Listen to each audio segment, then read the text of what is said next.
buat orang-orang itu. Nggak ada kompromi buat Novi, nggak ada kompromi buat Gary, nggak ada kompromi buat siapa aja yang sengaja mengganggu saya. Ya, saya ini membangun karir saya ini tidak mengganggu orang. Gitu.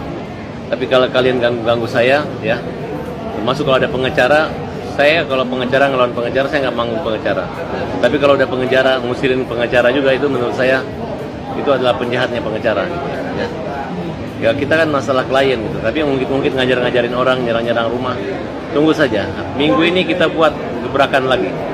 Kita mau orang-orang yang UMKM itu ditangkap, ya. Saya ingin mereka ditangkap supaya mereka kapok tuh ya, bikin malu saya. Ya, itu aja. Udah berkali-kali saya laporin.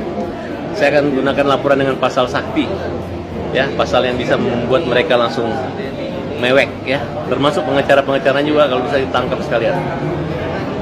Bang, tapi kalau menurut Kak Nikmer, uang yang sudah dikembalikan sama Pak Agus ke yayasan itu baiknya ya udahlah untuk program, maksudnya untuk penerima manfaat yang lain.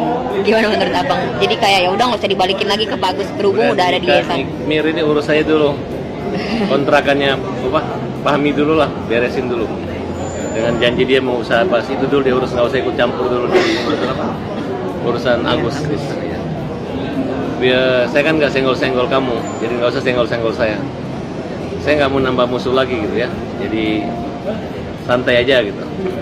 Perasaan nggak ada apa, orang ketakutan, ini orang buta, waktunya singkat.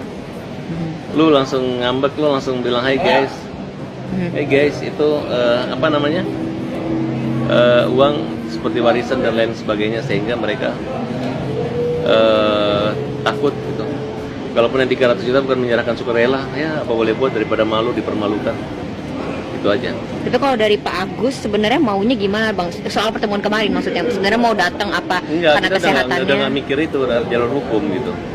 Tapi karena mungkin kita pikir udah menyerahkan uangnya, kita pikir ya udahlah kalau udah diserahkan baik-baik aja. Sekarang buat Novi ya, maaf ya nggak ada kompromi ya. Silakan aja. Oke, Bang, Abang kan pengennya uang donasi diberikan ke semua nih ke Pak Agus. Nggak ada, udah nggak ada kompromi Iya, lagi. oke. Sampai ada putusan hukum. Saya nggak mau berandai-andai. Oke. Nah, tapi kan pihak Tenovi maunya dikasih ke pihak ketiga, deadlock nih Bang. Silakan dia mau ngasih atau bukan, yang penting kita proses hukum. Oke. Nggak ada deadlock. Berarti nggak ada. Kita untuk Novi nggak ada kompromi, nggak ada kompromi. Ini hanya kepentingan konten-konten orang-orang itu aja. Hanya ingin mempermalukan kita, mempermalukan Agus. Dia undang kita minta uangnya, dibilang memperjuangkan uang, ngejek-ngejek kita lagi. Jadi nggak ada bagusnya. Artinya jalan keluarnya satu-satunya lewat Itu hukum. ada undangan tipu-tipu aja, menipu Agus ya, mengejek Agus hingga Agus makin dibenci orang. Artinya jalan keluarnya. Jadi nggak mungkin itu. saya datang. Udah terasa. Ngundang selesai, harusnya buat aja. Sekarang dia ngajuin proposalnya orang sama aja, tidak ada perubahan gitu.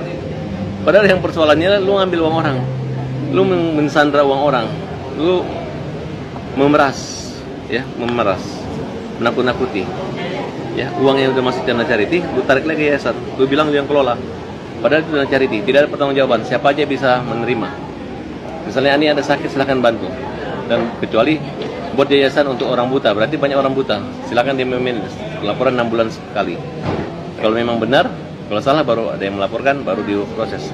Tapi kalau ini cuma satu orang buta, cuma satu charity buat Agus, dan yang membuat nama rekening itu adalah Denny Sumargo. Kalau mereka sebagai donasi, mana izinnya? Berarti ada yang salah. Siapa yang mengumpulkan 2 orang, Denny Sumargo dan ya berarti salah juga mereka. Ya? Silakan diproses saja. Dan silakan ya laporin Agus. Pakai aja 1000 pengacara, laporin Agus, laporin. Kamu cari kesalahan Agus ya, jangan malu nanti dia nggak salah. Cari ya. Kedua, buat orang-orang yang menyerang pengacara nggak usah dibalik-balikin bahwa saya mempermalukan pengacara. Banyak pengacara yang baik. Kalian mau dibela sebagian pengacara? Dan saya ngelihat ada beberapa kelompok pengacara, ada biasa organisasi. Yang saya lihat ini adalah lawyer-lawyer yang nggak dikenal, lawyer-lawyer yang diragukan dia punya apa? Sekolahnya, kode etik advokatnya, syarat-syaratnya diragukan. Karena ada juga lawyer yang masa di muka kamera jilat-jilat tangan. Jadi bingung saya, tidak sopan, ya, jorok, ya. Jadi semoga, tapi berani ngomong jelek-jelekin, nah itu yang